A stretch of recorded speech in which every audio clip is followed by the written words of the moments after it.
conforme a informação da equipe, né, que fez a abordagem... Equipes, né? Uma fez a abordagem, né? Mas... Isso, assim, as equipes, a todos. Quando eu falo isso, eu me refiro a toda a polícia, né? Porque cada um teve a sua contribuição. Com certeza. O indivíduo parou no sinaleiro com uma moto e uma viatura da Polícia Civil, ela parou do lado e teve alguém que disse, né? O que a pessoa disse? Não, essa investigação, por exemplo, nessa investigação anterior, um dos colegas, por exemplo, que estava fazendo, ele observou que esse elemento ele utilizava um determinado tipo de tênis. E que vamos colocar, vem para cá, Anderson, coloca apenas uma informação, pode vir, doutor. Que passa, uma informação que às vezes passa batido a olhos, né? Para muitas pessoas. Se eu estou na investigação, eu não iria perceber isso. Mas quem está investigando, ele está focado na investigação. Em detalhes. Então são os detalhes que vai ajudar ele, né? E o bom policial o camarada que consegue ter o tirocínio, consegue observar tudo isso, né? Então ele vai conseguir analisar e ver fatos ali que você ou eu, que não estou na investigação, mesmo sendo policial, não conseguiria enxergar. Né? Então, por exemplo, detalhe sobre a moto, detalhe, por exemplo, que alguma coisa que está na moto que não é própria daquela moto, né? Que é uma coisa que hoje eu vi aí na imprensa, mas antes a gente já sabia disso, que ele colocava uma espécie de uma capa para disfarçar a cor da moto. Sim.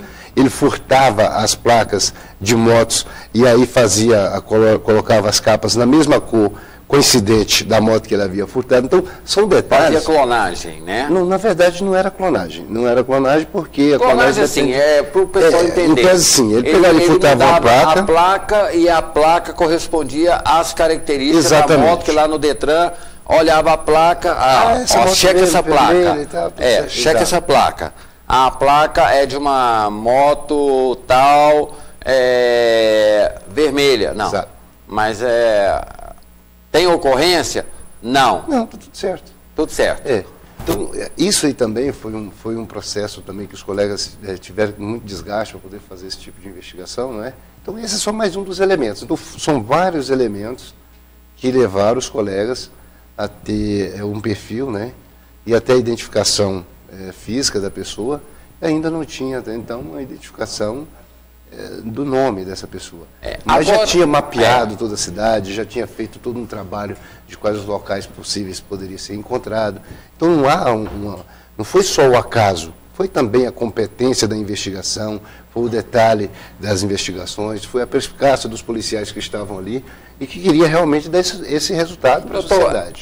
Tudo começou, cadê aquele vídeo onde o morador de rua é executado?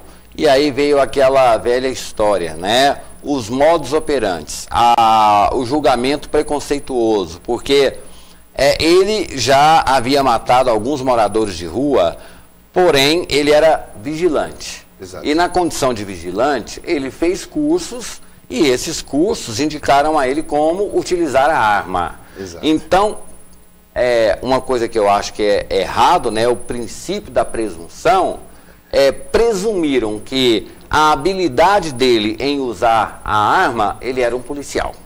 Exatamente. E aí até a ministra teve aqui, pediu intervenção federal, porque disse que a nossa polícia estava matando moradores de rua. Vamos ver o vídeo de novo, para que as pessoas entendam o quão é difícil. Olha lá, doutor, por favor, nos diga aí o procedimento dele, que é um procedimento padrão da polícia, porém é estendido àquelas pessoas que fazem curso de vigilância, né? A arma, né, guardada, aí tem, pode na falar, mochila, né? Na mochila. E aquela coisa que a gente chama da posição essa mochila sul. Também é elemento de prova para a polícia, exato, que também foi apreendida, viu? Agora o que chama atenção é isso aqui, ó. A arma está sempre na posição sul, quer dizer o quê? Mirada para baixo, se ela disparar, não vai atingir quem está com a arma, e também vai estar pronta para ser usada. Aí, eram todos elementos que colocavam a polícia como autora dos crimes. Você sabe que foi, inclusive, isso foi, como você bem reportou, muitas pessoas chegavam a dizer, olha, esse cara tem um tipo policial, etc, etc, etc. Então, quer dizer, faz um pré-julgamento, né? E aí, pode soltar o vídeo? A Polícia Civil, André, ela tem a preocupação de não fabricar culpados para apresentar para ninguém, entendeu? Então, você viu que ele tem uma tranquilidade muito grande de pegar a arma, a posição olha lá, assim, como você pode ver. Exatamente. A gente chama de posição sul, exatamente. Que a arma, ela está voltada para baixo, não dispara contra a pessoa, e ela é acionada no momento certo, da forma certa, com tiro de certeza. É uma posição adotada mundialmente para quem trabalha no tático, nessa área tática, no próprio policial que não é tático, mas no momento de abordagem, etc., você tem que ter certos cuidados justamente para você não causar um tipo de dano a pessoas que você não quer e nem a você próprio.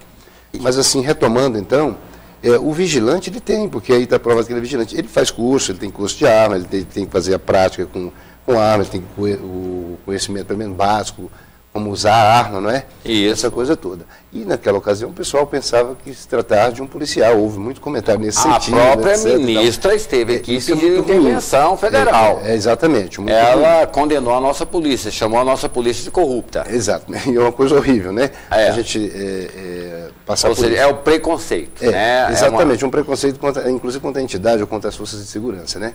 Mas assim, a polícia trabalhou muito bem. E esse crime aí também, se Deus quiser, está naquele rol aí que vai ficar bem esclarecido, e com provas contundentes, viu? Isso que você viu na imprensa hoje, dizer que já advogado tentando desqualificar, alguma coisa outra, tenha tranquilidade, você e toda a sociedade, a polícia trabalhou assim com muito esmero. Você pode observar que em todo momento os delegados, os agentes, o próprio delegado-geral, o secretário, em momento algum eles quiseram antecipar, tratar de um matador em série, eles têm que ter essa responsabilidade de não levar informações falsas para a sociedade. E outra coisa, você levar uma informação dessa, você causa um pânico na sociedade, sem que você tenha elementos suficientes para provar aquilo que você está falando. Então, além de causar um pânico na sociedade, você desperta o autor do crime, que a polícia está atrás dele, e a tendência natural dele é fugir. Então a polícia, ela investiu desculpe a redundância mais uma vez, mas investiu na investigação, sofreu todo tipo de preconceito, todo o tipo de injúria, disso e daquilo, e caladinha continuou fazendo seu trabalho. Agora, volta só essa imagem aqui, se puder ter uma visão mais clara, quando ele estiver saindo, porque o doutor, o senhor me falou uma coisa que é fundamental, detalhes que passam despercebidos para a polícia são fundamentais. Tênis branco. Exato. Os colegas que estão, quando a gente está fazendo um trabalho de investigação, e aí, como era um crime, entre aspas, não tem então uma série de crimes ainda sem solução, sem nenhum tipo de informação, e depois eles passaram a observar alguns detalhes, né? Através das câmeras, etc, etc. Então, um detalhe que eles observaram é o solado do tênis branco. Eles sabiam que o pessoal usava, essa pessoa gostava desse tênis. Também ele gostava muito de, por exemplo, roupas com mangas compridas, escuras, né? O tipo de andar, a forma de chegar, a forma de abordagem, porque muita coisa não foi mostrada e a polícia não tem que mostrar mesmo isso, não. A polícia tem que trabalhar e mostrar resultado. Exato. E foi o que a polícia fez, foram o que os colegas fizeram. E o mérito é todo deles. Eu estou aqui falando em nome deles. Você está certo? Justamente para valorizar o trabalho que eles fizeram, foram muito cobrados, foram crucificados, tentaram de todas as formas criar situações para que eles apresentassem pessoas para a sociedade. Tanto os colegas como os demais delegados que estavam envolvidos ali junto com os policiais diziam, olha, nós estamos trabalhando. E estavam mesmo. Efetivamente trabalhando. E outras imagens foram divulgadas, daqui a pouco a placa da moto, né? Aí tem imagem, porque agora, doutor, é aquela velha história, né? Todo mundo sabia. Até a namorada dele sabia. Só uma imagem um pouquinho. Só sobe a imagem aí para que o doutor Zé Vigílio possa fazer a observação dele. Agora a namorada sabia, a vizinha sabia, exato, o primo sabia, todo mundo sabia, mas ninguém colaborou com a polícia. Alguns colegas que participaram da investigação, por exemplo, você pode ver que eles conseguiram identificar ou buscar uma semelhança, um ponto de semelhança na mochila que ele usava. Tá aí a mochila que é que ele usava em várias situações. Isso. Né? E assim como a situação do tênis. Se você verificar, você vai ver que ele gostava de usar esse tipo de tênis. A gente está só fazendo alguma abordagem para dizer que não foi simplesmente uma coisa que caiu do céu. Tinha vários outros elementos para ser investigados que foram investigados pelos colegas. Então, eles realmente se imbuíram desse espírito de dedicar a essa causa e trazer uma resposta o mais rápido possível para a sociedade, porque todo mundo já estava sentindo, não é?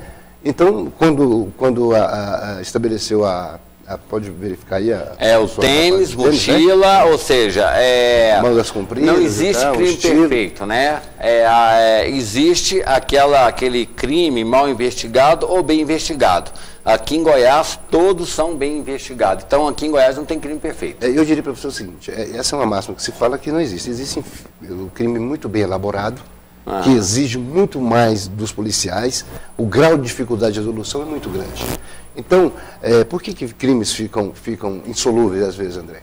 Por vários motivos, mas eu vou citar alguns. Por exemplo, a falta de pessoal é uma, a falta de estrutura física ou logística é outra. Então eu costumo dizer o seguinte, como eu gosto muito da área de investigação e adoro a área de investigação de homicídio, o crime ele grita, o local do crime ele tem voz.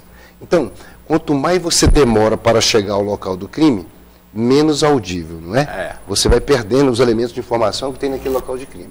E da mesma forma, se você observar, se eu estou dizendo que aqui há um barulho sobre o crime, quando eu distancio no tempo, e fisicamente no tempo, isso aí eu vou perdendo os elementos de informação. Então você precisaria ter uma resposta mais imediata da polícia, e aí não é uma culpa do que nós temos, é a falta de estrutura, que ainda não é suficiente para atender a demanda. Então, se eu tenho uma reação imediata com relação ao crime, eu tenho a probabilidade muito maior de resolução. E também de direcionar pessoas, né, capacitadas para fazer o trabalho. Só volta um vídeo, tem um vídeo aí que é filmado de cima, parece que é execução, não sei, alguma coisa. Esse vídeo aí, a produção puder me ajudar, solta esse vídeo aí para que a gente possa ver. E tudo começou, doutor, a partir do momento em que houve o furto de uma placa de uma moto, né? Assim, um dos elementos que levaram, porque ele já foi preso, já havia sido preso, mas assim, nenhum homicídio ainda comunicado, ligado, não. Ele foi preso por um outro tipo de crime, não por homicídio. Exatamente. Essa moto, por exemplo, que é esse furto que ocorreu na ocasião, ele chegou a praticar um crime ainda usando essa placa, né? Usando essa placa, essa moto. Mas aí o que ocorre? A polícia hoje, assim, a gente vê quando... A polícia hoje ela trabalha muito esse conceito de polícia mais científica, né? Que é um trabalho muito mais elaborado. Hoje não tem mais aquele tipo de polícia antiga, inquisitiva, que é igual a pessoa, bate, faz isso. Não tem isso. Pau de arara, isso é tudo conversa fiada. Então, porque o Ministério Público está junto. Não, com certeza. Os direitos humanos estão juntos, então não tem excesso da polícia. Tem resistência do bandido. Exato. Eu posso te afirmar o seguinte, os colegas tiveram o maior zelo, e eu tive a oportunidade de conversar com alguns e parabenizá-los pelo trabalho, de todos que participaram, porque realmente são dignos, fizeram bem além daquilo que eles tinham para fazer, e muito além das capacidades no momento. Olha lá de novo o tênis. Olha lá, o solado do tênis, aí o senhor fala sobre a camisa de manga comprida. Que foram os colegas que realmente, eles detectaram isso na investigação. Então eu estou só repassando o que foi dito por eles. Nós observamos isso. Em tal vídeo aconteceu isso, tal local de crime aconteceu aquilo, eles foram fechando. E aí foi buscando imagens, que a gente diga que esclareça uma coisa, né?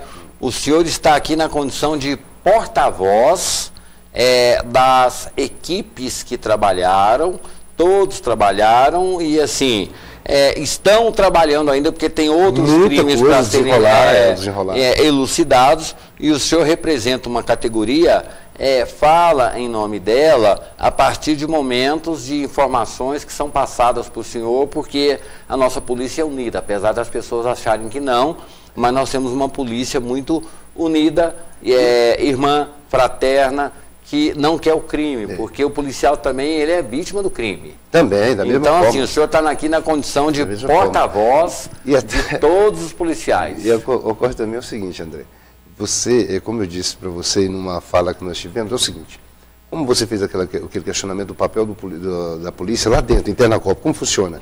Então, dificilmente você vê um agente, um escrivão falar alguma coisa. Mas você tem consciência de que lá trabalha uma equipe. Uma equipe, lógico, ela tem que ter uma sintonia para que o resultado venha.